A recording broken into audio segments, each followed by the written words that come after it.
Ontem a gente começou a falar da separação das águas no momento em que Deus estava criando o mundo. Hoje a gente vai se aprofundar um pouquinho nisso e ver algumas aplicações práticas que isso tem na vida da gente até hoje. Eu sou Yair Alon e esse é o Zohar Diário.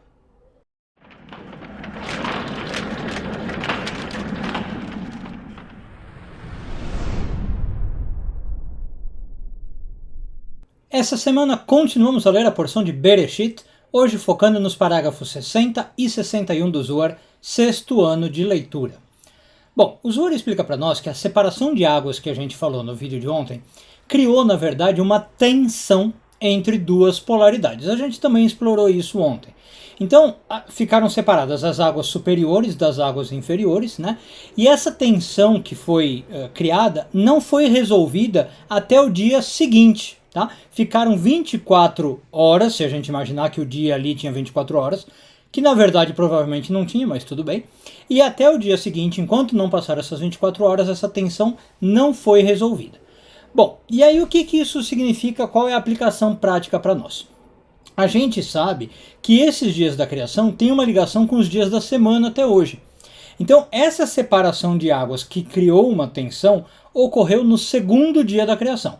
O primeiro dia, portanto, é o domingo, na semana cabalística. O segundo dia é a segunda-feira. Por causa disso, a Kabbalah acredita até hoje que a segunda-feira é um dia um pouco de tensão. É um dia de separação, é um dia de julgamento, se você quiser pensar assim, e, portanto, não é lá um dia muito bom para você, por exemplo, iniciar certas coisas. Aliás, a gente tem uma prova na própria Torá a respeito disso, eu não sei se você já ouviu falar. Em geral, quando Deus está criando o mundo e acaba a criação a cada dia, Deus aparece uma seguinte frase na Torá: Deus viu que era bom, né, o que ele fez. No segundo dia não aparece essa expressão, justamente por causa desse motivo que nós estamos explicando. Então, como eu estava dizendo, na Kabbalah, a segunda-feira não é vista como um bom dia para iniciar certas coisas, ou a maioria das coisas. E é engraçado que contraria o que a gente faz aqui no Brasil, né? Para Kabbalah, é melhor a gente começar coisas ou no domingo, e aí, curiosidade, em Israel é o que acontece, em Israel domingo é um dia útil, tá? Ou deixar para terça. Então, por exemplo, vamos supor que você vai começar um novo emprego, é melhor na terça. Vai começar as aulas das crianças, terça, né? É melhor. Vai começar a dieta, a famigerada dieta, né? Começa na segunda. Não, começa na terça. A segunda-feira não tem uma energia muito boa para isso. Bom, e outra coisa que o Zohar explica que afeta nós até hoje por causa disso é essa tensão que surgiu também gerou uma segunda coisa. Essa eu não vou entrar tanto em detalhe para não ficar muito técnico, mas também gerou o desejo. Por quê? O Zohar explica que essas duas águas que foram separadas, superior e inferior, elas têm também energia sexual. Uma delas é a energia masculina e uma delas é a energia feminina. Então essas águas elas estavam juntas e foram separadas. Então elas lembram do estado anterior em que elas estavam juntas e elas agora separadas querem voltar a esse estado anterior. Elas têm desejo de se reunir. Exatamente como acontece com masculino e feminino, que querem se unir. Tudo bem? Então é como se surgisse pela primeira vez, como não? Né? Surge pela primeira vez o desejo. É na segunda-feira que surge esse desejo. Então o Zohar explica também que pela primeira vez a gente vê essa tensão gerando um desejo. Pode parecer paradoxal, né? Ué, como é que uma tensão gera um desejo quase amoroso? Mas é exatamente isso que acontece. Se você parar para pensar, não é tão paradoxal assim, né?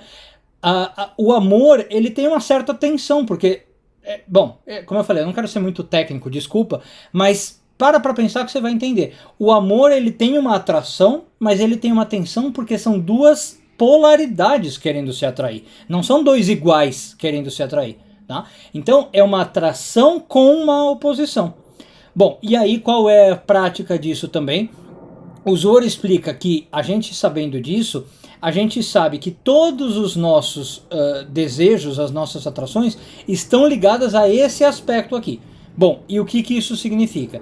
Que as atrações na nossa vida, elas são melhores resolvidas quando a gente trabalha nas nossas polaridades e nas nossas oposições. O que isso significa na prática? E aí, de novo, eu vou remeter ao vídeo de ontem, caso você tenha visto.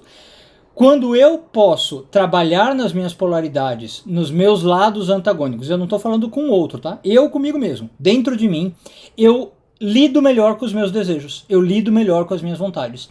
Para Kabbalah, pessoas que conhecem melhor as suas polaridades, né, as suas antagonices, vamos chamar assim, elas são pessoas mais resolvidas com seus desejos. Então, por exemplo, pessoas que conhecem o seu lado espiritual e o seu lado terreno, que conhecem o seu lado bondoso e o seu lado não tão bondoso, pessoas que conhecem, sei lá, o seu lado racional e o seu lado emocional. Pessoas que não têm essas polaridades muito bem trabalhadas vão sofrer mais na hora de desejar ou de manifestar o seu desejo, porque elas estão sendo invariavelmente parciais. Elas não conhecem a totalidade do seu ser. Então, vou dar um pequeno exemplo e com isso eu encerro. Imagina uma pessoa que ela só conhece o seu lado racional e ela não sabe usar muito bem o seu lado emocional. Imagina uma pessoa dessa lidando com um desejo amoroso mesmo, tá? Ela se interessa por alguém. Percebe que ela vai ter problema para lidar com esse desejo amoroso porque ela só conhece o lado racional dela e ela não sabe lidar com o emocional. Aí você vai falar, Yair, mas se ela fosse emocional, ela ia saber lidar. Não também, tá? Se ela só soubesse lidar com o emocional e não conhecesse o racional, ela também ia sofrer. Talvez não tanto no desejo amoroso, mas em outros desejos ela ia sofrer. Porque ela não tem o equilíbrio. Essa dualidade lhe daria um equilíbrio que lhe está faltando aqui, tá? Então, bom, para concluir antes que o vídeo fique longo, essa é a conclusão do Zohar. Esse desejo funciona melhor com essas polaridades bem trabalhadas. Quando eu não tenho as polaridades bem trabalhadas, a da água superior, da água inferior, ou do masculino e feminino em mim, o meu desejo também fica afetado. Um bom dia a todos e tudo de bom.